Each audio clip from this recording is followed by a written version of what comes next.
Welcome to Apaga University. I'm Inga. And I'm Julie. We are two momtrepreneurs who have built an in-home care business from the ground up, guided every step of the way by God's care and fueled by agape love. 16 years later and over 100 podcast episodes already under our belts, we invite you to continue on this journey with us as we share stories that resonate, insights that inspire, and practical guidance that empowers you to face any obstacle along this path. Whether you're a professional caregiver, a family member, or are simply curious about what your steps will be when you need them, you have come to the right place. Oh, hey, and while you're here, make sure you hit that subscribe button. And after that, make sure you send this to a friend. Yes, do it. All right, we'll quit fooling around and get to it. Let's go. Class is in session. Hello, Sunshines, and hello, Julie.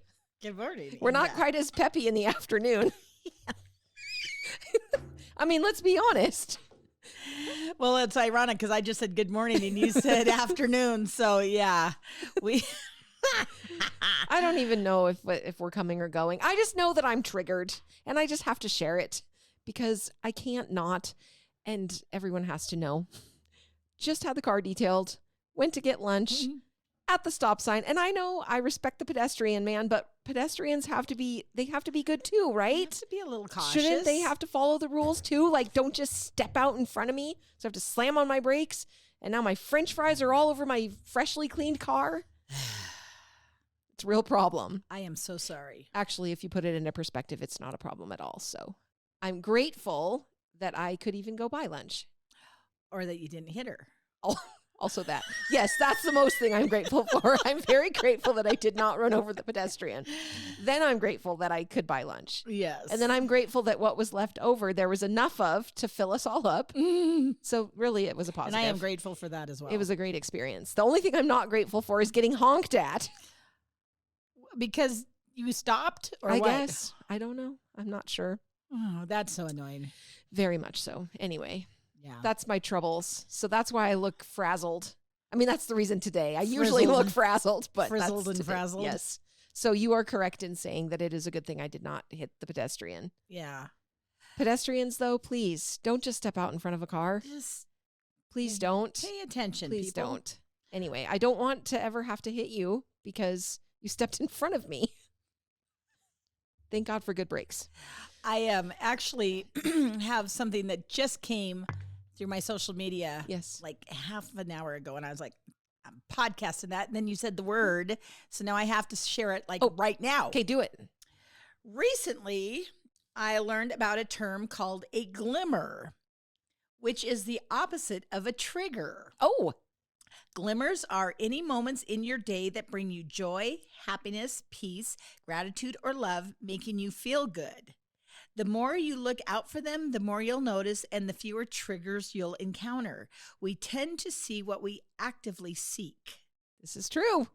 This is true. Boom. So the glimmer is everyone survived.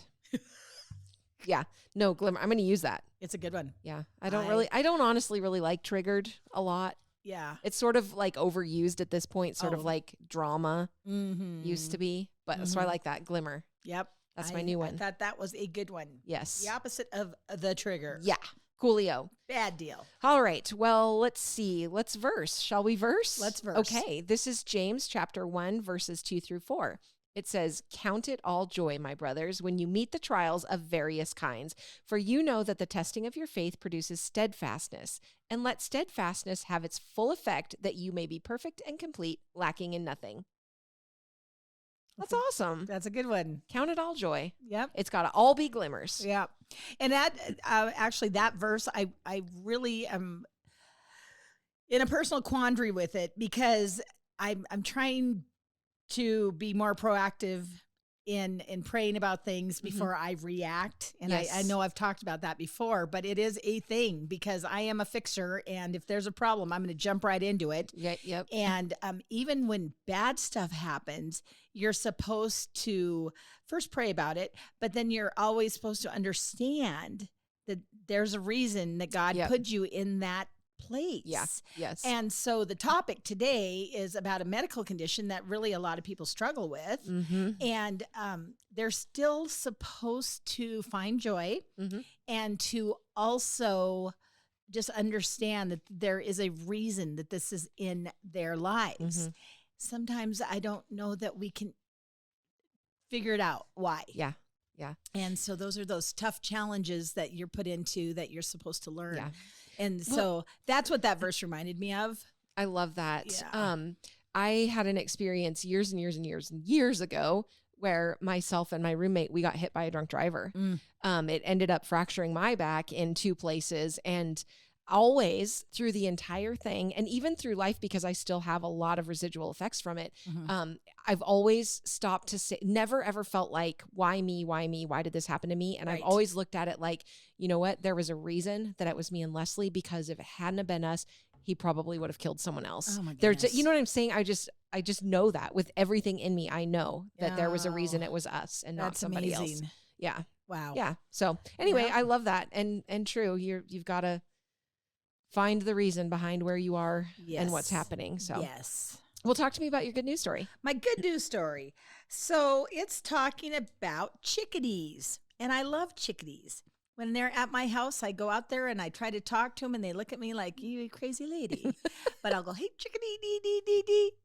But anyway, mountain chickadees have remarkable memories with ability to recall locations of 10,000 hidden snacks. What? Need I go on? Right there. 10,000 I hidden was like, snacks? I must be a chickadee. That must be my soul bird, because I'm also looking for the 10,000 snacks all of the time. That's awesome. So anyway, but somewhere in this world, we funded this, many bazillion dollar study about, they put little collars on them, and then they had little houses with snacks. And I'm just envisioning, was it a Three Musketeers in that one? And Cheetos in that one? I wonder if they remember which snack is in which. Well, is it a salty snack or a sweet snack? Right. So they have the collars, and the collars would only allow them to go to certain places. Just because there was a snack there didn't mean that was their snack. Oh. And so anyway, they spent all of this bazillion dollars figuring this out. Chickadees are impressive birds.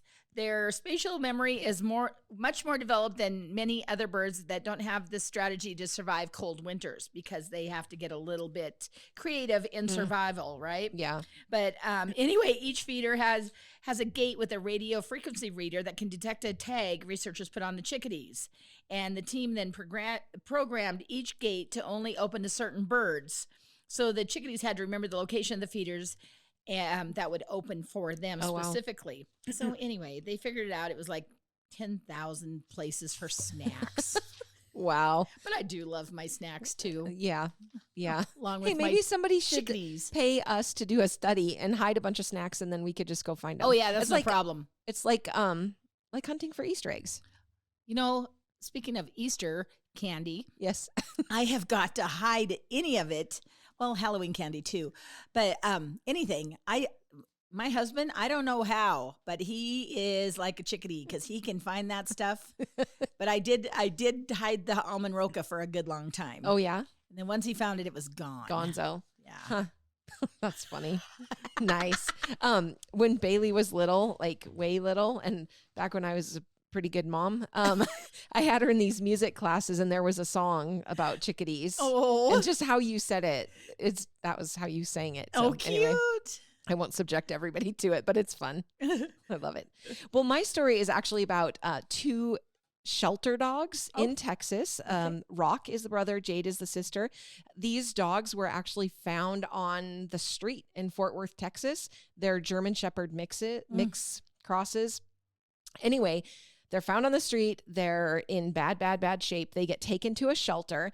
They happen to go to a shelter where the manager of that shelter is married to a gentleman who is a police officer that works with the canine force. So she's very in tune to what these canine police dogs, the qualities that they need to have and the skills and everything. And so she just saw something in these 2 dogs and started doing some testing with them, just, throwing balls and different things to kind of assess where she thought they were. And of course they pass with like flying colors. So she then starts talking to her husband about, I think these would be really good additions to the canine program. Well, they ended up not going to his particular program, but to a different program in Texas. And Rock, the brother, he is like a drug sniffing dog now. And they say that he has, well, basically the sergeant that ended up with him, Sergeant Charles Hubbard, said, if you talk to me in 5 years, I guarantee you we're going to have kilos of records to reflect this one dog's service to the city. Oh, wow. He said, I'm talking 20,000, 100,000, 500,000 pills off of the street. This dog is helping them stop it before it goes into the community. Oh, my goodness. So basically, he had just been found wandering around the streets in about 6 months prior to that with his sister. And they, like I said, they were brought to that Fort Worth Animal Control's Chuck and Brenda Silcox Animal Center and Adoption Center. And then this lady saw something in them, did these tests with them. Well, Rock just passed, like he was just so impressive that they felt like he needed to be this drug dog. But Jade, the sister, was a little bit more reserved. So she ended up going into like a school resource program. Oh my goodness. I know. But basically this article just talks about how impressive these shelter dogs are and how they're trying to bring more awareness to it. The one program where Rock ended up, 3 out of the 6 dogs are shelter dogs. Oh my goodness. And they're trying to basically say like these dogs have all of the skills and so I think at times we tend to get into that like, well, it's a shelter dog, so I don't think that it's going to do this or that or whatever. Right. But I think at the end of the day, they just have a lot of qualities. And apparently he is just like a get up and go. And that's what this sergeant is saying. You want that in your dogs. You don't want to have to motivate them. You want them to just be ready. Right. So like he works at post offices, just sniffing packages. He works in the field. He's had stops at like storage units. And he's not like apprehending suspects or anything like that, but he just has this nose, and wherever they take him, he's just spotting it and pulling just thousands and thousands. And again, what's so cool about it is it's stopping it before it ever gets into the community. Oh, that's awesome. Yep. All kinds of different drugs. They say fentanyl, opioids, methamphetamine. Wow. You name it. This dude is it. So anyway, that was my story about Rock in Texas. And he just came off the street, and now he is just going to be a legend. Nice. Yep. That is cool. Yeah. He was lucky that he ended up where he ended up so that this woman had connections. Yeah. That's and to see awesome. that potential in him, and then to just basically be able to get into a program like that, I think is so neat. Yeah. You know, it makes me think my brother and his wife had, when the kids were super, super little, they had JD was the dog. And I think he was some type of a black lab cross. I think. But anyway, JD was phenomenal, and he was a shelter dog. He loved his kids so much. So they had, like the electric fence that you dig into the ground. Oh, right. Well, JD, if the kids left the property at all to walk to, say, my mom's house or to great grandma Fisher's, that dog would just hunker down and power through it. And he knew it was going to hurt, but he would just go through it because he was not going to leave those kids. Oh my So goodness. if the kids went to my mom's house, you know, the next thing you know, she'd open the door and JD would just be laying outside, just waiting for them. Oh, I mean, he was so loyal. And other than that, amazing. he always stayed within his boundaries. Yeah, he was just going to be where the kids were. Oh, cute. So he was always looking out for them. And just a super grateful shelter dog that had a great family and kids to love. Oh, I love that. Yeah. So give him a chance. Awesome. Yeah, that is cute. Mm-hmm. Yep. Cool. Okay. Well, Sweet. So not a fun disease that we're going to be talking about, but we are going to talk about multiple sclerosis. So why don't you kind of lead us in? I will. So basically, multiple sclerosis is an unpredictable disease of the central nervous system. And that includes the brain, the spinal cord, and the optic nerves. This system controls everything that we do. So MS disrupts the flow of the information from the brain and between the brain and the body. An individual's experience with MS may change from day to day and year to year. Symptoms also vary from person to person. And they do include things like fatigue, memory difficulties, mood changes, mobility issues, numbness, pain, tingling, vision impairment. Now, I have to be honest, when I am researching things for us to talk about, so much of the stuff on the internet is, and if you have this symptom, you probably have this. I mean, you can scare yourself sick. WebMD can be. Yeah. And so there was a bunch of articles on 12 things that we mistake for MS or, you know, Sure. and just, I was like, I'm not even going there because we're not here to scare the bejeebers out of anybody. But basically, you just got to be careful on the internet.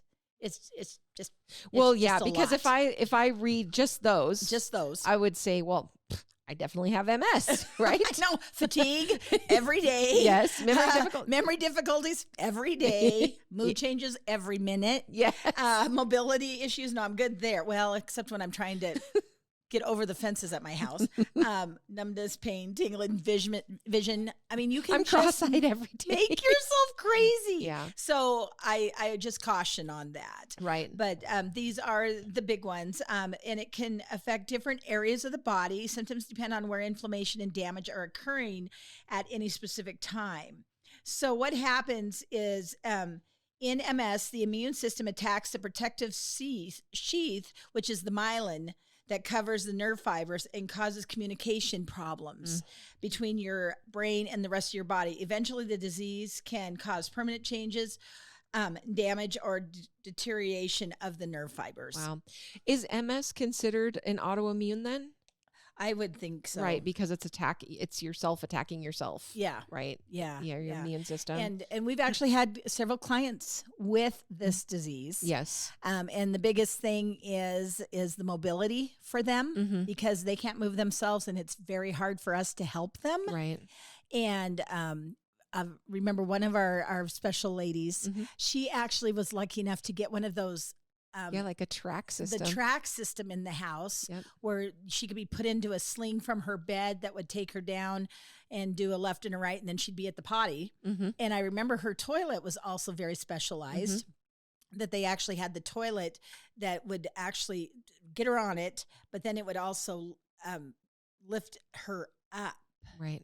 And so I had never seen one of those before, or the track system actually.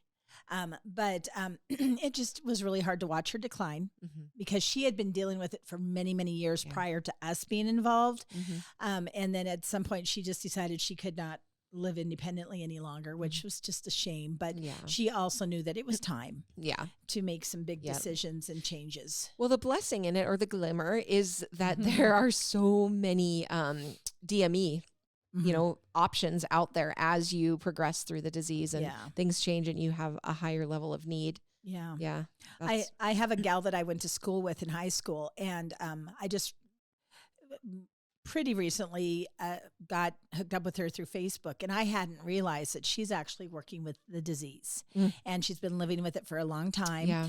And she can go a long time feeling pretty normal. Right. And then you'll see a post where, damn, these exacerbations. Yeah. And then she's also on some kind of a medication that it's a injectable that she gets every so many months. Right. To help and I think what they're trying to do is mostly keep her in remission. Sure. And then whenever she does have the exacerbations, to keep them to as much of a minimum as possible. And I was watching the boob tube the other night, and one of my favorite shows is That Alone, where they go usually to the Arctic or something and see who can stay the longest. Well, this one was actually in the East somewhere. And this woman actually was in the middle of being one of the finalists to finish, and all of a sudden she had an MS flare up, and you would have never known until she started talking about it that she had anything. Wow. Because she was just a beautiful woman, very fit, just obviously very bright. She was out there in the middle of wherever they were, just killing her food and fishing and building her structures to, for her shelter.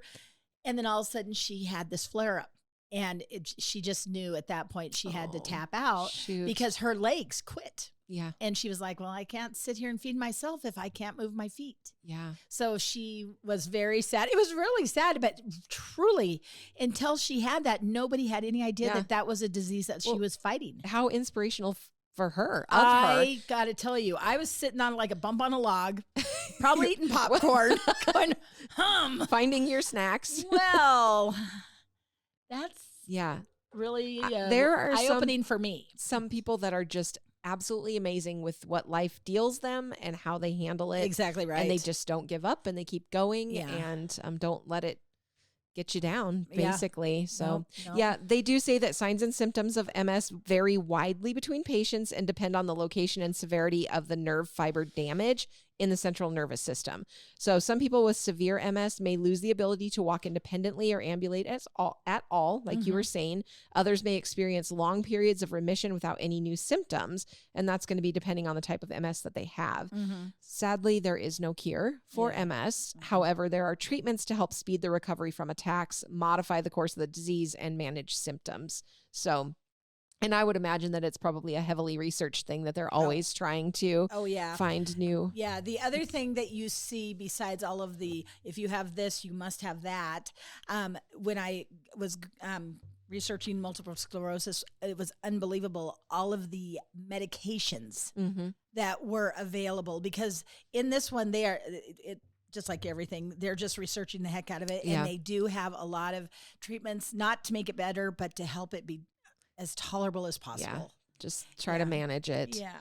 So we kind of talked about some of the symptoms, but just to elaborate on that a little bit more, numbness or weakness in one or more limbs that typically occurs on one side of your body at a time, tingling, electric shock sensations that occur with certain neck movements and especially bending the neck forward, a lack of coordination, unsteady gait, or the inability to walk. And I got to be honest, when I read that about the head neck tilt, I did it. Yeah. Just to make sure I had no sensations. Yes. I don't know why we do that. Partial or complete loss of vision, and that's usually in one eye at a time, often with pain during eye movement. Prolonged double vision, blurry vision, vertigo, problems with sexual bowel and bladder function, fatigue, slurred speech, cognitive problems, and mood disturbances. If you are experiencing those type of symptoms for unknown reasons, it's probably worth talking to a doctor, not to scare you or say that you have MS, but just to be paying attention to what's going on. Talk to me about the disease course. So most people with MS have a relapsing, remitting disease course. They experience periods of new symptoms or relapses that develop over days, over weeks, and usually improve partially or completely. These relapses are followed by quiet periods of disease remission that can last months or even years. So kind of scary that you're just like, so when's it going to hit me next? So that's like that woman that was on the show. Yeah. Well, it is interesting how like psychological it can be. I even think about niece Carly when she was having her gallbladder attacks and how fearful she was because she just never knew when it was going to hit her again. Goodness. You know, so that every time she takes a bite of food, she's just like, is this going to be the one that puts me down? You know what I mean? So for someone that's living with this, knowing it could happen, I mean, I would think that it would take a tremendous amount of mental stability and just strength. Oh, you know, this is another time in life when if you have faith, this is what's going to help a lot. Yeah. Yep. Yeah. So small increases in body temperature can temporarily worsen signs and symptoms. At least 20 to 40% of those with relapsing, remitting MS can eventually develop a steady progression of symptoms with or without periods of remission within 10 to 20 years from disease onset. So that's secondary progressive MS. The worsening of symptoms usually includes problems with mobility and gait. We have a gentleman, just the nicest man at church, who is now full-time in a wheelchair, and he has MS. And he knows my husband very well from when he was a mechanic, a heavy equipment mechanic. Sure. And my husband was like, my gosh, that guy, I would just like to know half of the stuff he knows. But whenever he sees me, he asks how my husband is. And what we'd love to be able to do is just take him up there, because Mike was like, if he could just sit there and tell me what to do, I could probably fix this thing. Yeah, no kidding. Just bring him in as a consultant. Yes, but it hasn't affected his memory or any of that at all. But throughout knowing them in church, you know, they always would bring up, well, we just got the ramp built on the house and we're doing this now. And so through the years, you could watch the decline. And now, like I said, he's wheelchair dependent, but he has a soft spot in his heart for me because he works so long with Mike in the woods. And, you know, I just watch him and see him every Sunday. Yeah. And just wish that, with all the knowledge and stuff he has in that particular area, that he just wishes he could still be out there. Sure. Getting dirty, grimy, Yep. and loving every minute of it. Yeah.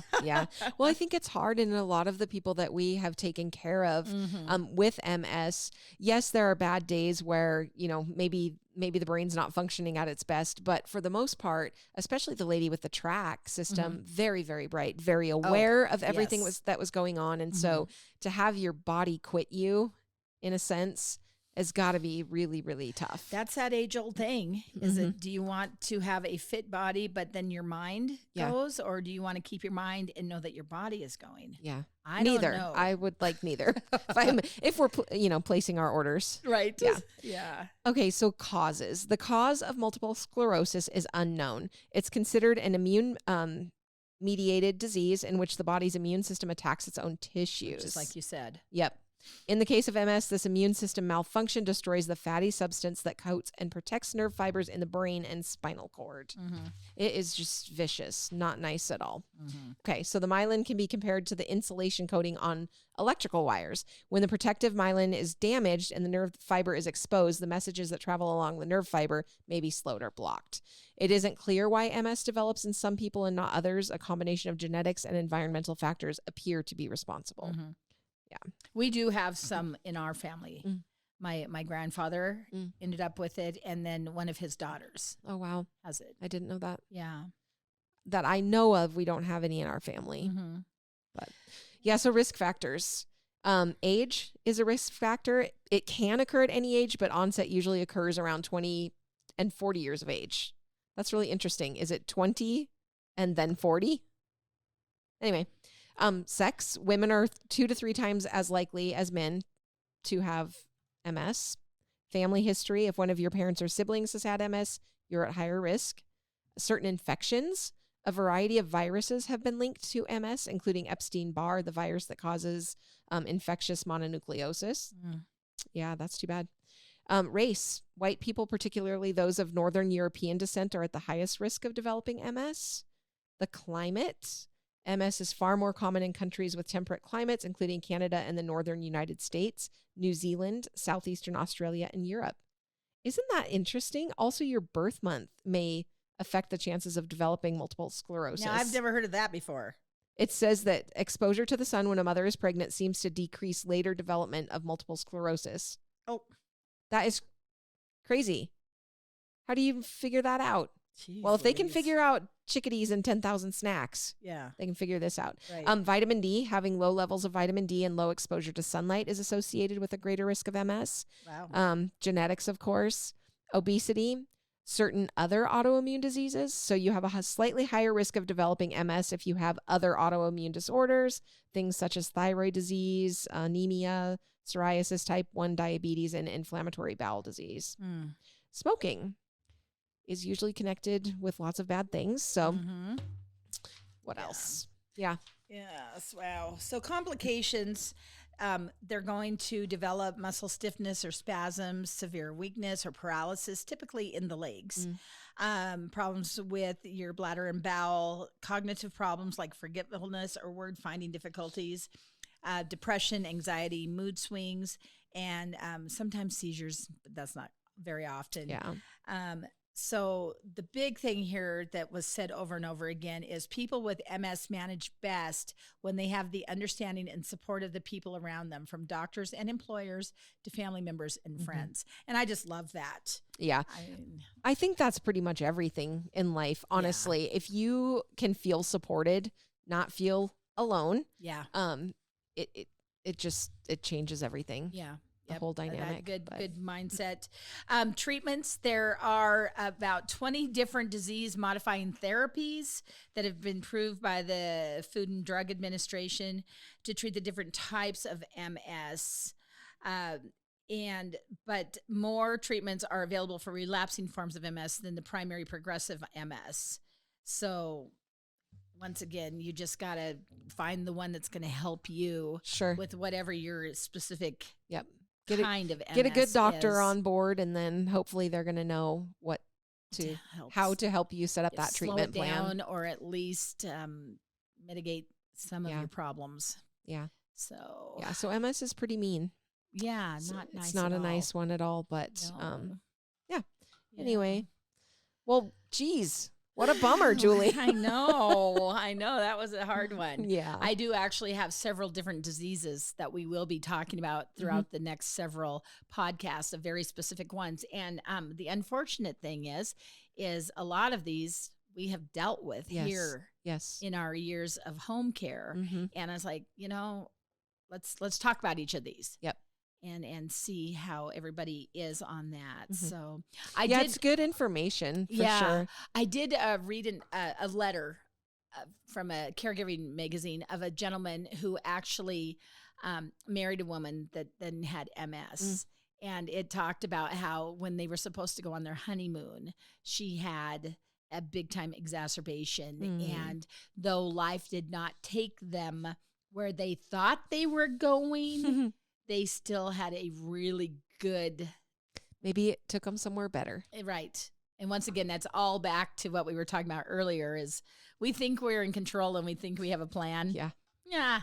We've started adopting this rule where, let's say you're later getting going to where you wanted to be, or there's a setback or there's a delay. We're always trying to look at it and go, you know what? It's God's plan. There's a reason why, because maybe there was going to be danger ahead, You or said we were going to that be one time, and I'll never forget it. Yeah. We had gone on a trip and we took our girls. Yes. We came back to the airport and somebody was driving Oh. and left the lights on.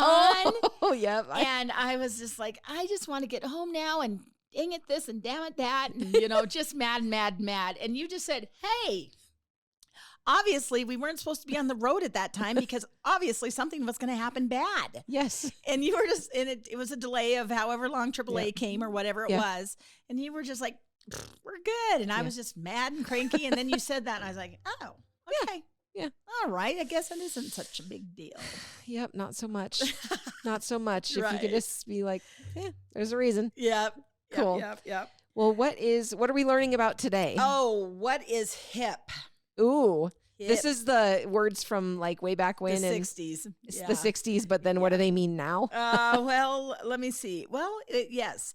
If trendy youngsters called somewhere hip in the 1960s, you knew it was the place to be. Oh, yeah. Derived from the word hippie. Oh, This adjective was the ultimate bohemian compliment that any bar, club, or restaurant could hope to receive. nice. Inga, you are hip. Sweet. I was always hoping to be hip. I got hips. Well, that too.